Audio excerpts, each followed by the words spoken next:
For my topic for Criminal Justice 101, I chose to focus on prison reform, as it is a topic that is mentioned a lot in media and even studies, but I don't think it's explained or really evaluated that much. I'll start with the background of corrections in America. The United States government established the federal prison system in 1891. They started by establishing 3 federal prisons. The first one is considered to be Leavenworth, which is located in Kansas. The Federal Bureau of Prisons is responsible for housing inmates convicted of federal crimes.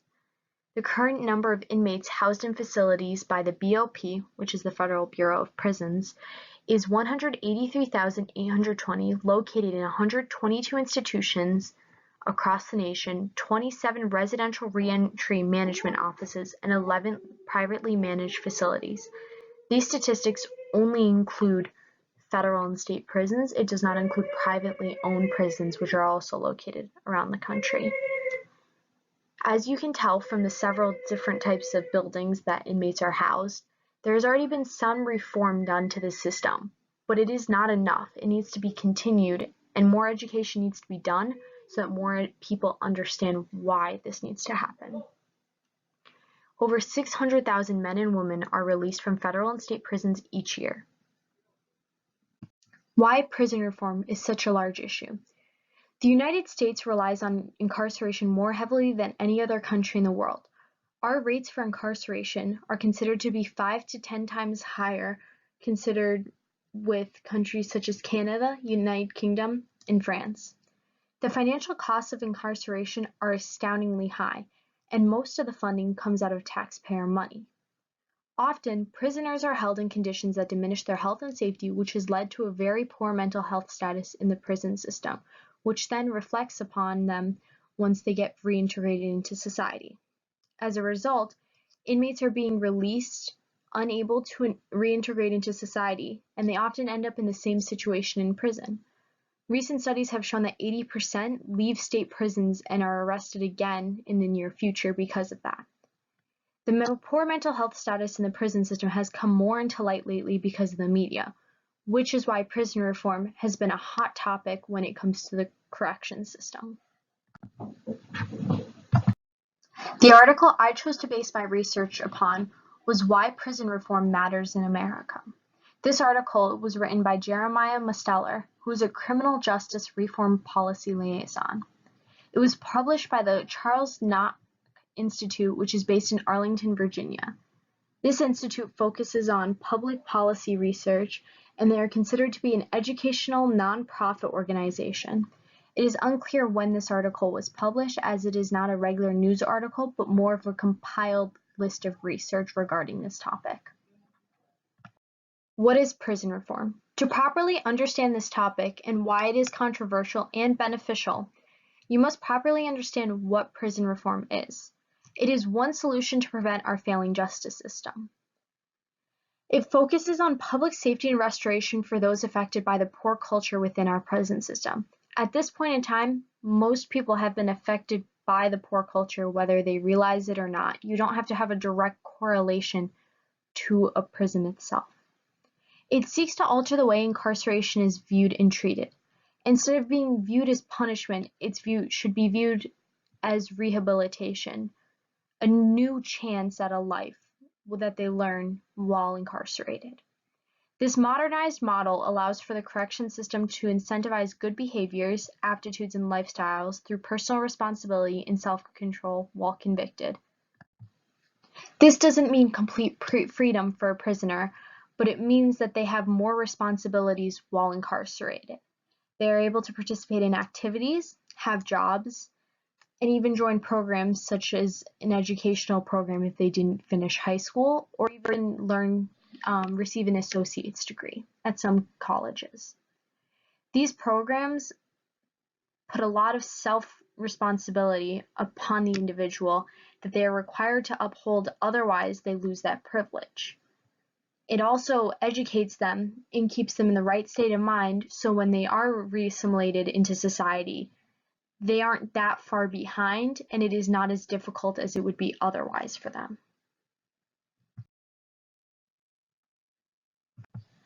Why does this affect you? Whether you realize it or not, what occurs within the prison system has a large effect on you. Prison reform should matter to the public in general, not just those who have been housed in a correctional facility or are employed there.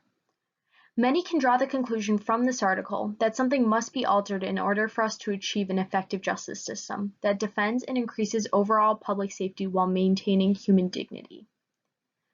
The goal of prison reform is not only to increase the mental health and other states and environments within the prison, but to also protect the public themselves. It also assists people with keeping healthy contact with those who are serving time, which assists with ensuring that they have a support system to return to. There are programs within reform prisons that allow for people to have more contact with their families.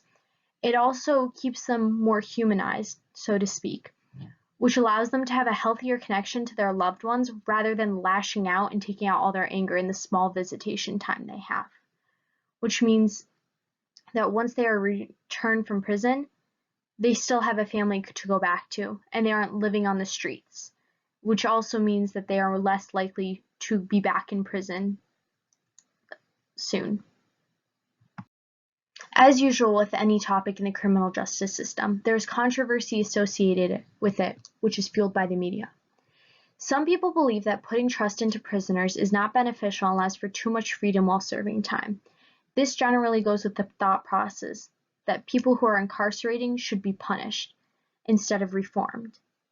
This view is usually fixed or altered by showing research of reformed prisoners and how it benefits them.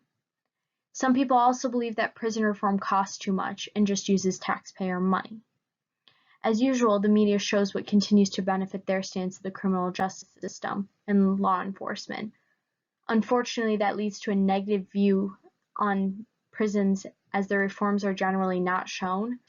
The negative occurrences in facilities are more broadcasted than the positive statistics.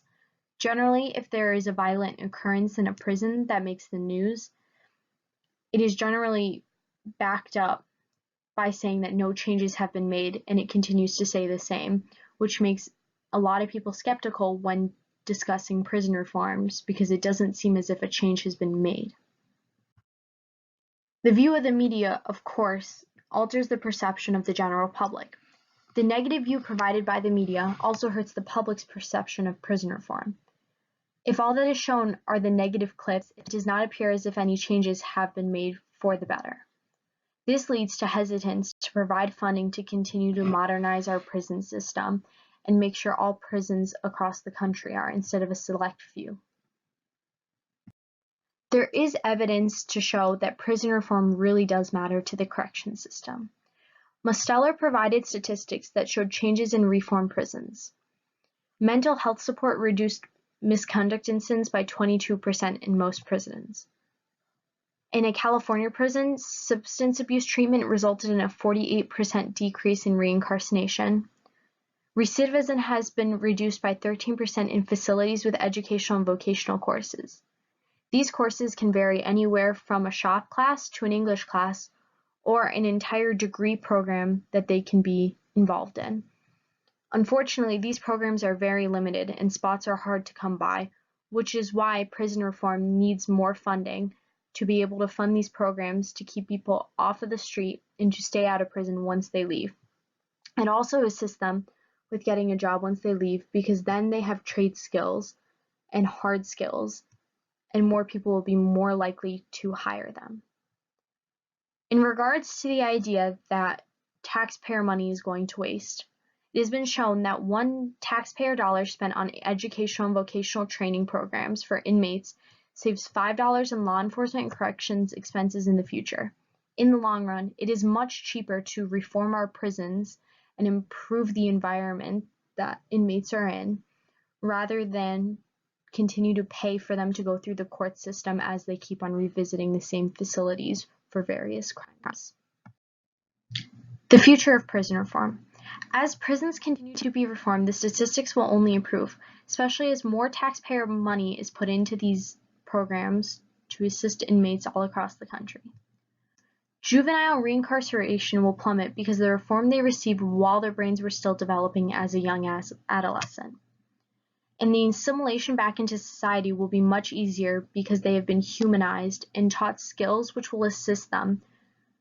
They still will not have the easiest time back into society because they do have their criminal record following them, but it won't be as difficult, and there will be less people revisiting prisons because they have the support they need once they leave. And the environment of correctional facilities will improve, which will improve overall health and wellness all around for both employees and inmates, which is a necessity at this time. These are the sources I used. The first one is the article I chose to base prison reform off of, and the other two were used to show some of the history and background.